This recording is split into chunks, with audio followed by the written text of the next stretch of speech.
जय श्री कृष्णा। आज मंगलवार के दिन आइए सुनते हैं हनुमान जी और मंगल देव की यह कथा। कुंडलपुर नामक एक नगर था। उसमें नंदा नामक एक ब्राह्मण रहता था। भगवान की कृपा से उसके पास सब कुछ था, फिर भी वह दुखी था।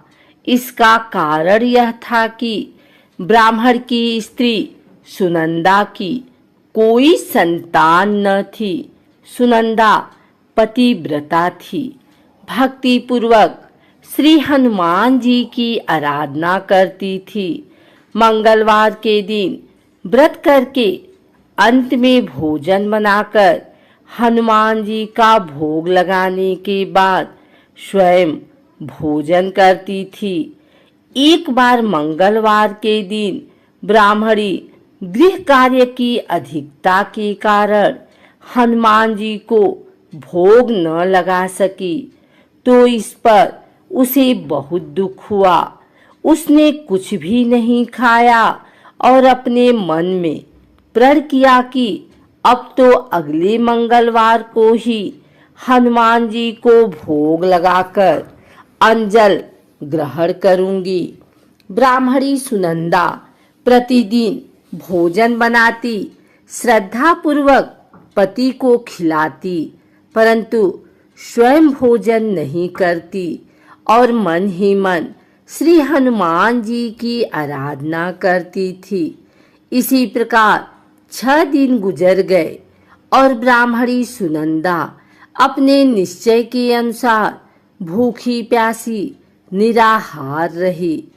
अगले मंगलवार को ब्राह्मणी सुनंदा प्रातःकाल ही बेहोश होकर गिर पड़ी।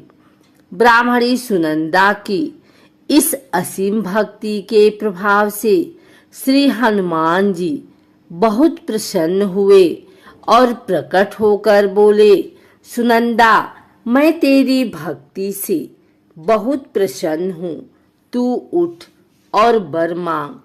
सुनंदा अपने आराध्य देव श्री हनुमान जी को देखकर आनंद की अधिकता से विह्वल हो श्री हनुमान जी के चरणों में गिरकर बोली, हे प्रभु, मेरी कोई संतान नहीं है, कृपा करके मुझे संतान प्राप्ति का आशीर्वाद दे। आपकी अति कृपा होगी। श्री महावीर जी बोले, तेरी इच्छा पूर्ण होगी। तेरी एक कन्या पैदा होगी, उसके अष्टांग प्रतिदिन सोना दिया करेंगे। इस प्रकार कहकर श्री महावीर जी अंतर ध्यान हो गए। ब्राह्मणी सुनंदा बहुत हर्षित हुई और सभी समाचार अपने पति से कहा। ब्राह्मण देव कन्या का वरदान सुनकर कुछ दुखी हुए, परंतु सोना मिलने की बात सुनी तो बहुत प्रसन्न हुए। विचार किया कि ऐसी कन्या के साथ मेरी निर्धनता भी समाप्त हो जाएगी।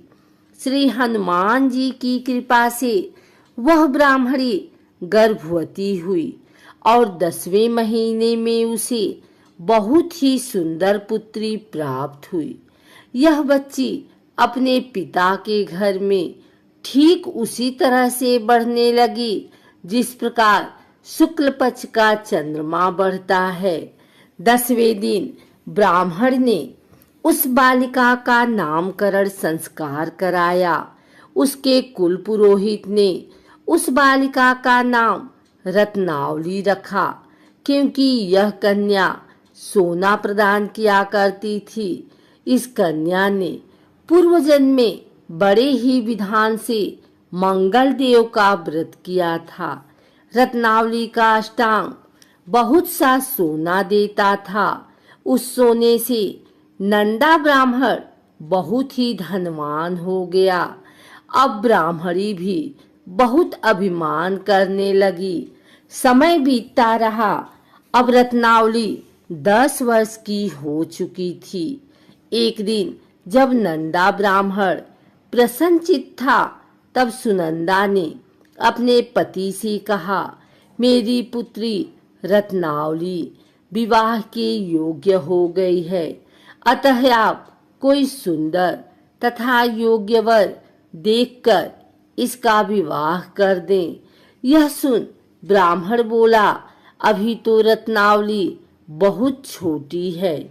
तब ब्राह्मणी बोली, शास्त्रों की आज्ञा है कि कन्या 8वें वर्ष में गौरी, 9 वर्ष में राहिणी, 10वें वर्ष में कन्या, इसके पश्चात रजस्वला हो जाती है। गौरी के दान से पाताल लोक की प्राप्ति होती है, राहिणी के दान से बैकुंठ लोक की प्राप्ति होती है, कन्या के दान से इंद्रलोक के सुखों की प्राप्ति होती है। अगर हे पति देव रजस्वला का दान किया जाता है तो घोर नरक की प्राप्ति होती है। इस पर ब्राह्मण बोला, अभी तो रत्नावली मात्र 10 ही वर्ष की है और मैंने तो 16-16 साल की कन्याओं के विवाह कराए हैं, अभी जल्दी क्या है।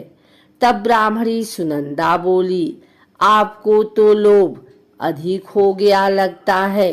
शास्त्रों में कहा गया है कि माता पिता और बड़ा भाई रजस्वला कन्या को देखते हैं तो वह अवश्य ही नरकगामी होते हैं।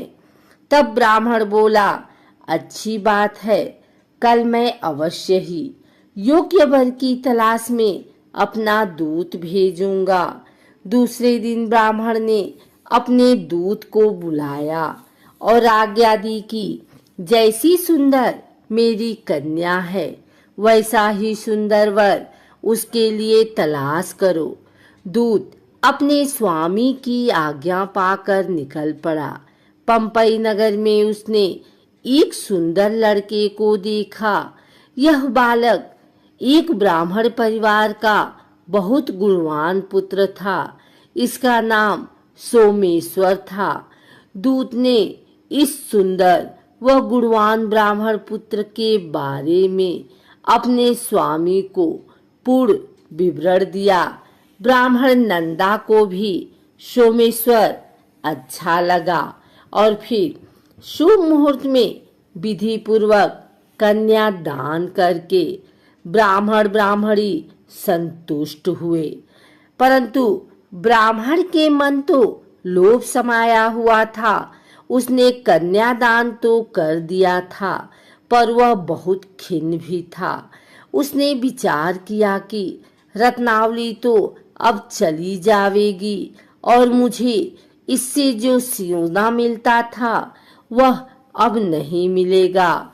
मेरे पास जो धन था कुछ तो इसके विवाह में खर्च हो गया और जो शेष बचा है वह भी कुछ दिनों पश्चात समाप्त हो जाएगा। मैंने तो इसका विवाह करके बहुत बड़ी भूल कर दी है। अब कोई ऐसा उपाय हो कि रत्नावली मेरे घर में ही बनी रहे, अपनी ससुराल ना जावे। लोभ रूपी राक्षस ब्राह्मण के मस्तिष्क पर छाता जा रहा था। रात भर अपनी सैया पर बेचैनी से करवटें बदलते बदलते उसने एक बहुत ही क्रूर निर्णय लिया। उसने विचार किया कि अब रत्नावली को लेकर उसका पति सोमेश्वर अपने घर के लिए जाएगा तो वह मार्ग में छिपकर सोमेश्वर का वध कर देगा और अपनी लड़की को अपने घर ले आवेगा, जिससे नियमित रूप से उसे सोना भी मिलता रहेगा और समाज का कोई मनुष्य उसे दोष भी नहीं देगा। प्रातः काल हुआ तो नंदा और सुनंदा ने अपने जमाई तथा लड़की को बहुत सारा धन देकर विदा किया। सोमेश्वर अपनी पत्नी रत्नावली को लेकर ससुराल से अपने घर की तरफ चल दिया। ब्राह्मण सुनंदा महालोभ के वशीभूत हो अपनी मति खो चुका था। पाप पुण्य को उसे विचार न रहा। अपने भयानक व क्रूर निर्णय को कार्य रूप देने के लिए उसने अपने दूत को मार्ग में अपने जमाई का वध करने के लिए भेज दिया था, ताकि रत्नावली से प्राप्त होने वाला सोना उसे हमेशा मिलता रहे और वो कभी निर्धन न हो। ब्राह्मण के दूत ने अपने स्वामी की आज्ञा का पालन करते हुए उसके जमाई सोमेश्वर का मार्ग में ही वध कर दिया। समाचार प्राप्त कर ब्राह्मण नंदा मार्ग में पहुंचा और रुदन करती अपनी पुत्री रत्नावली से बोला, हे पुत्री, मार्ग में लुटेरों ने तेरे पति का वध कर दिया है। भगवान की इच्छा के आगे किसी का कोई वश नहीं चलता है। अब तू घर चल, वहां पर ही रहकर शेष जीवन व्यतीत करना। जो भाग्य में लिखा है वही होगा। अपने पति की अकाल मृत्यु से रत्नावली बहुत दुखी हुई। करुण क्रंदन व रुदन करते हुए अपने पिता से बोली, हे पिताजी, इस संसार में जिस स्त्री का पति नहीं है उसका जीना व्यर्थ है। मैं अपने पति के साथ ही अपने शरीर को जला दूंगी और सती होकर अपने इस जन्म को, माता पिता के नाम को तथा सास ससुर के यश को सार्थक करूंगी। ब्राह्मण नंदा अपनी पुत्री रत्नावली के वचनों को सुनकर बहुत दुखी हुआ। विचार करने लगा, मैंने व्यर्थ ही जमाई वध का पाप अपने सिर लिया। रत्नावली तो उसके पीछे अपने प्राण तक देने को तैयार है। मेरा तो दोनों तरफ से मरण हो गया। धन तो अब मिलेगा नहीं। जमाई वध के पाप के फलस्वरूप यम यातना भी भुगतनी पड़ेगी। यह सोचकर वह बहुत खिन्न हुआ। सोमेश्वर की चिता बनाई गई। रत्नावली सती होने की इच्छा से अपने पति का सिर अपनी गोदी में रखकर चिता में बैठ गई।